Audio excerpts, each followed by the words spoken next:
കൂടി ഈ സംഭവം പറഞ്ഞു വെക്കുന്നത് അതിന് നമുക്ക് നഷ്ടം കൊടുക്കേണ്ടി വന്നത് ഒരു വിദ്യാർത്ഥിയുടെ ഒരു 15-കാരൻ്റെ ജീവനാണ് എന്നുള്ളതാണ് അതിനകത്ത് ഏറ്റവും ദുഃഖകരമായ കാര്യം. നമ്മൾ കഴിഞ്ഞ ദിവസങ്ങളിലൊക്കെ കണ്ടതാണ് കോട്ടയത്ത് നടന്ന റാഗിംഗ്.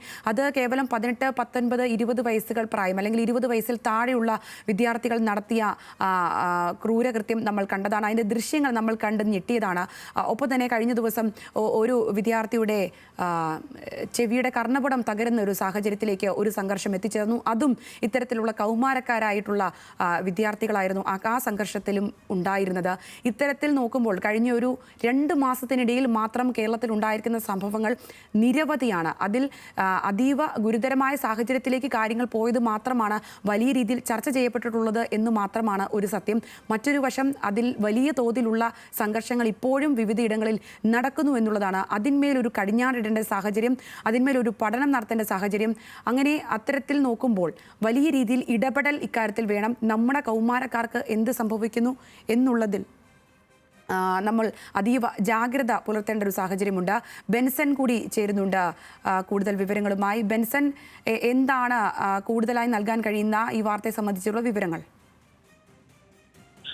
സംഗീത സൂചിപ്പിച്ചതുപോലെ തന്നെ എന്താണ് ഈ വിദ്യാർത്ഥികൾക്കിടയിലുണ്ടായ ചെറിയ ഒരു വാക്കുതർക്കം. ആ വാക്കുതർക്കം ഒരു വിദ്യാർത്ഥിയുടെ ജീവൻ എടുക്കുന്നതിൽ കലാശിക്കുന്നു എന്ന് പറയുമ്പോൾ അത്രത്തോളം പ്രതികാര മനോഭാവവും അത്രത്തോളം വൈര്യവും ഈ വിദ്യാർത്ഥികളിൽ എങ്ങനെ ഉണ്ടാകുന്നു എന്നത് ചർച്ച ചെയ്യേണ്ട കാര്യമാണ്. അത് പഠനത്തിന് വിധേയമാക്കേണ്ട കാര്യമാണ്. അതിൽ കൃത്യമായിട്ടുള്ള ഒരു ഉത്തരം കണ്ടെത്തേണ്ടതാണ്. കാരണം കഴിഞ്ഞ ഞായറാഴ്ചയാണ് ഈ സംഭവങ്ങൾക്കെല്ലാം തുടക്കം.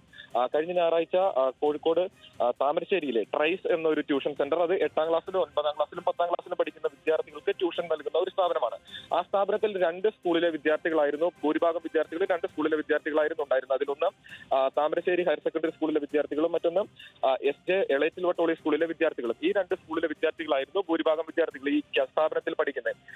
ഈ 10ാം ക്ലാസ്സിൽ പഠിക്കുന്ന വിദ്യാർത്ഥികൾക്കായി കഴിഞ്ഞ ഞായറാഴ്ച ഈ സ്ഥാപനത്തിൽ ഒരു ഫെയർവെൽ പാർട്ടി നടക്കുന്നു. ആ ഫെയർവെൽ പാർട്ടിക്കിടെ വിദ്യാർത്ഥികൾ ഓരോ സ്കൂളുകളിലെയും വിദ്യാർത്ഥികൾ സംഘം തിരിഞ്ഞ് കലാപരിപാടികൾ അവതരിപ്പിക്കുന്നു. അതിൽ ഈ SJ എളേറ്റിൽ വട്ടോളി സ്കൂളിലെ വിദ്യാർത്ഥികൾ കപ്പിൾ ഡാൻസ് കളിക്കുന്നു. അതായത് പെൺകുട്ടികളും ആൺകുട്ടികളും ഒരുമിച്ചുള്ള കപ്പിൾ ഡാൻസ് കളിക്കുന്നു. ഈ കപ്പിൾ ഡാൻസ് കളിക്കുന്നതിനിടയിൽ ഫോൺ തകരാറിലാകുന്നു, അല്ലെങ്കിൽ കറണ്ട് പോകുന്നു. അങ്ങനെ ഈ സംഗീതം നിന്നു പോകുന്ന ഒരു സാഹചര്യം, പാട്ട് നിന്നു പോകുന്ന ഒരു സാഹചര്യം ഉണ്ടായിരുന്നു. ഈ പാട്ട് നിന്നു പോകുമ്പോൾ സ്വാഭാവികമാണ്, സ്കൂളുകളിലും കോളേജുകളിലൊക്കെ ആകുമ്പോൾ ഇത്തരത്തിൽ സംഗീത പരിപാടികളോ അല്ലെങ്കിൽ കലാപരിപാടികളോ നടക്കുമ്പോൾ അതൊരു മത്സരബുദ്ധിയോടെ നടക്കുമ്പോൾ ആ പാട്ട് നിന്നു പോവുക അല്ലെങ്കിൽ അത് ഇടയ്ക്ക് വെച്ച് നിന്നു പോകുമ്പോൾ എതിർ വിദ്യാർത്ഥികൾ കളിയാക്കുക എന്നത് സ്വാഭാവികമാണ്. അത്തരത്തിൽ ഈ താമരശ്ശേരി ഹയർ സെക്കൻഡറി സ്കൂളിലെ വിദ്യാർത്ഥികൾ ഈ പാട്ട് നിന്ന് പോയപ്പോൾ, അവരുടെ നൃത്തം നിന്ന് പോയപ്പോൾ അതിൽ കളിയാക്കുന്നു, കൂക്കി വിളിക്കുന്നു.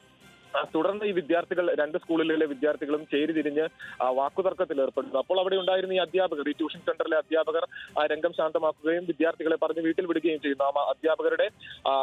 അവരുടെ പ്രതികരണം ഇന്നലെ നമുക്ക് ലഭിച്ചതാണ്. അപ്പോൾ അത്തരത്തിൽ ആ രംഗം അന്ന് ഞായറാഴ്ച തന്നെ ശാന്തമാക്കി വിദ്യാർത്ഥികളെ തിരിച്ച് വീട്ടിൽ വിടുന്നു. എന്നാൽ പിന്നീട് നടന്ന കാര്യങ്ങളാണ് ഏറ്റവും ഞെട്ടിക്കുന്നത്, ഏറ്റവും ചർച്ചയ്ക്ക് വിധേയമാക്കേണ്ടത്. കാരണം തുടർന്ന് ഈ വിദ്യാർത്ഥികൾ, ഈ SJ എളേറ്റിൽ വട്ടോളി സ്കൂളിലെ വിദ്യാർത്ഥികൾ ഒരു ഇൻസ്റ്റാഗ്രാം അക്കൗണ്ട് തുടങ്ങുന്നു, അല്ലെങ്കിൽ ഇൻസ്റ്റാഗ്രാം ഗ്രൂപ്പ് തുടങ്ങുന്നു. ആ ഗ്രൂപ്പിൽ അവർ ചർച്ച ചെയ്യുന്നത് അന്ന് നടന്ന ആ സംഭവത്തിൽ എങ്ങനെ പ്രതികാരം ചെയ്യാം, ഈ വിദ്യാർത്ഥികളോട് എങ്ങനെ പ്രതികാരം ചെയ്യാം എന്ന കാര്യമാണ് ഇവർ ആ ഗ്രൂപ്പിൽ ചർച്ച ചെയ്യുന്നത്. അത്രത്തോളം വിദ്യാർത്ഥികളിൽ ആ ഒരു പ്രതികാര മനോഭാവം വളർന്നു പോയി എന്നതാണ് നമുക്ക് മനസ്സിലാക്കേണ്ടത്. അത്രത്തോളം വൈര്യം നിറഞ്ഞുപോയി എന്നതാണ് മനസ്സിലാക്കേണ്ടത്. അങ്ങനെ ഇവർ നടത്തിയ ചാറ്റുകൾ, ഇവർ നടത്തിയ വോയിസ് ചർച്ചകളെല്ലാം തന്നെ നമുക്കിപ്പോൾ ലഭ്യമാണ്. നമ്മളിപ്പോൾ അല്പസമയം മുമ്പ് കേട്ടതും അതെല്ലാം തന്നെയാണ്. അപ്പോൾ അത്തരത്തിൽ വലിയ രീതിയിൽ വിദ്യാർത്ഥികൾ ഇതിനെതിരെ എങ്ങനെ പ്രതിരോധിക്കാം, അല്ലെങ്കിൽ എങ്ങനെ ഇതിനൊരു പ്രതികാരം വീട്ടാമെന്ന ചർച്ച ആ ഗ്രൂപ്പിൽ നടക്കുന്നു. അങ്ങനെ കഴിഞ്ഞ ദിവസം വ്യാഴാഴ്ച വൈകുന്നേരം ഈ ട്യൂഷൻ സെന്ററിന് സമീപത്തേക്ക് എത്താൻ വിദ്യാർത്ഥികൾക്ക് നിർദ്ദേശം നൽകുന്നു. അങ്ങനെ 15ഓളം വിദ്യാർത്ഥികൾ, 2 വിഭാഗങ്ങളുമായി 2 സ്കൂളുകളിലെയും 15ലധികം വിദ്യാർത്ഥികൾ, അങ്ങനെ 15-30ഓളം വിദ്യാർത്ഥികൾ സംഘം ചേർന്ന് ഈ ട്യൂഷൻ സെന്ററിന് സമീപത്തെത്തുകയും തുടർന്ന് അവിടെ വലിയ സംഘർഷത്തിൽ ഏർപ്പെടുകയും ചെയ്യുകയാണ്. ആ സംഘർഷത്തിന്റെ CCTV ദൃശ്യങ്ങൾ അടക്കം നമ്മൾ കണ്ടതാണ്. അതിൽ കൃത്യമായ ആ സമയമടക്കം നമുക്ക് അതിൻ്റെ അകത്ത് കാണാം. 27-ാം തീയതി വൈകുന്നേരം 6:30 കൂടിയാണ് ഈ ഒരു സംഘർഷം നടക്കുന്നത്. വിദ്യാർത്ഥികൾ പരസ്പരം ഏറ്റുമുട്ടുന്നു, വളരെ ക്രൂരമായ തരത്തിൽ മർദ്ദിക്കുന്ന അടക്കമുള്ള ദൃശ്യങ്ങൾ നമ്മൾ അതിൽ കണ്ടതാണ്. അങ്ങനെ അതൊരു വലിയ മർദ്ദനത്തിൽ കലാശിക്കുന്നു.